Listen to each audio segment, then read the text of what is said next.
Let's take another look at shares of AMC jumping more than 9% in the after hours on the back of its earnings report. Our next guest is fresh off the company's call, and he put out a new note today saying AMC is headed to a penny a share. Rich Greenfield of Lightshed Partners joins us now. Rich, great to have you with us. Thanks for having me, Melissa. This has been a crazy 24 hours. Well, I was going to say, between the Fubo call you had last year and the AMC to a penny call, I hope you have security cameras installed around your home. You know, Fubo's down, pretty meaningfully from, where we put a sell on it back in December. It's obviously been very volatile, but it's down pretty dramatically over the course of the past couple of months. And I think if you look at AMC theaters, we've been looking at sort of the rise in the stock as investors seem excited by the reopening. What they're missing is that this is not Cinemark. Cinemark's actually got a very good, very good balance sheet. AMC is 8 times levered. They will never generate meaningful free cash flow. There is no value to equity holders. People can buy it because they're excited about going back to theaters, but there is no value to this company. And ultimately, that's what's going to matter is they can't pay off their debt ever. You also mentioned, of course, the secular headwinds facing all of the movie industry, and that's shorter release times, direct-to-consumer releases via video streaming, et cetera, et cetera. So the same old sort of arguments working against the movie theaters, but it seems like the leverage is really what got you for AMC, putting it at a penny a share.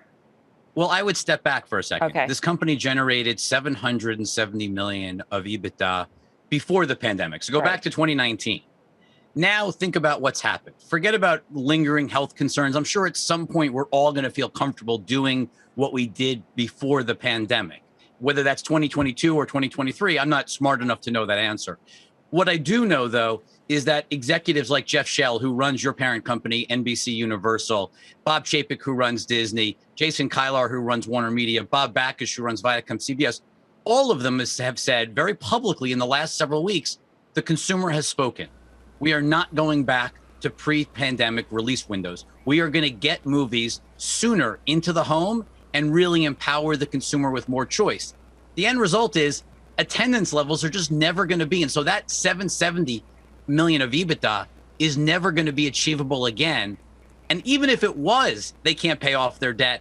But if they can't get close to that level, this thing literally is worth, can't cover its debt, let alone have any value for equity holders. And that's really why we put the penny stock target on there for 12 months. Yeah, and the penny, let's be clear, is based on your 8.2 times 2022 adjusted EBITDA estimates. And you're saying that Correct. That could even be generous. So basically you're saying, we're basically saying this company can't cover its debt. Right. It's going to go bankrupt. Ultimately. Now, it'll be a slow bleed because they don't have near-term pressure. They've gotten a lot of relief. So they have a long time before they go bankrupt, which is why basically you put it at a penny. But the reality, because I'm not saying this company is going to file for bankruptcy in the next 12 months, but this is a company that doesn't seem to have any way to repay. Remember, it's got $5 billion of debt right now. It's got a mountain of deferred rent, hundreds of millions of dollars of deferred rent because it couldn't pay its rent over the last 12 months. I don't see any way with shortening release windows. I mean, every one of these studios is realizing the major driver of SVOD is big movies. You look at Soul for Disney, Hamilton, Wonder Woman, The Matrix is coming to HBO Max. All of these movies direct to consumer, directly into your home at no extra cost. The idea that you're going to go see as many movies at these prices in theaters, I think that's a pipe dream. Right. It's just not going to happen. Let me ask you this, because I did see this tweet earlier, and I understand that you've since deleted it, but everything lives forever when it comes to the internet. Sure. You tweeted earlier today, down 65 cents. Clearly, this is during the session. Only $9.84 left to go. Are you in any way cheering against this stock? I mean, I have to ask you this because of that tweet and just because, the high interest in this particular stock. We don't, look, we have, I think as you've seen, Melissa, with us going back really our whole careers, when we make a big call, we mean it. And we're going to swing until we admit we're wrong on a name. We've been very vocal in our views on Fubo. Obviously, that was a very controversial call. I think we've been very correct in that view so far. Obviously, ultimately, we'll see whether it ultimately gets to our price target of 650.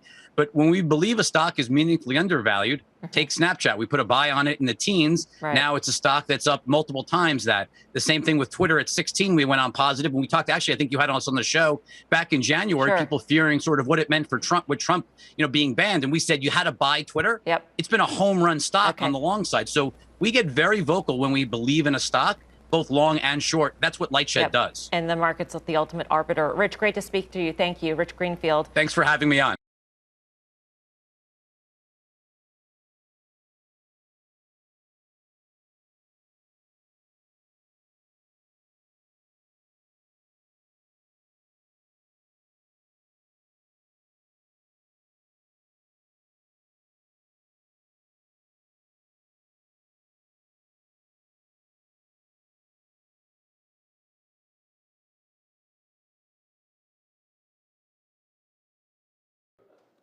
Shepard Smith here. Thanks for watching CNBC on YouTube.